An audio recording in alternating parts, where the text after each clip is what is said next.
বন্ধুরা, এই ধরনের শপিং ব্যাগ কিন্তু আমাদের সকলের ঘরেই থাকে। তো এই ব্যাগগুলো সুন্দর করে ভাঁজ করে রাখার একটা নতুন টেকনিক তোমরা আজকে শিখে নাও। তো দেখো, এইভাবে ব্যাগগুলো ভাঁজ করে রাখলে কিন্তু ব্যাগগুলো ভালোও থাকবে এবং এগুলো আমরা যে আলমারিতে রেখে দেবো সেখানে কিন্তু জায়গাও অনেক কম লাগবে।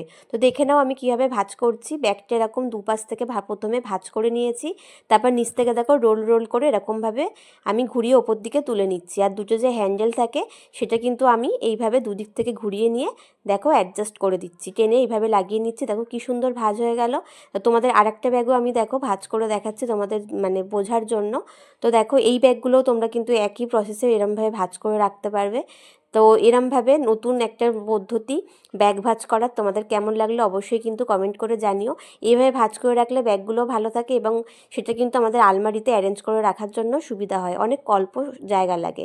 তো দেখো ঠিক এইভাবে এটা আমি ভাঁজ করে নিয়ে তোমাদেরকে দেখিয়ে দিচ্ছি কত সহজে এটা ভাঁজ হয়ে গেল। এবং দেখো কি সুন্দর, অল্প একটু জায়গার মধ্যে তোমরা এগুলো কিন্তু রেখে দিতে পারবে।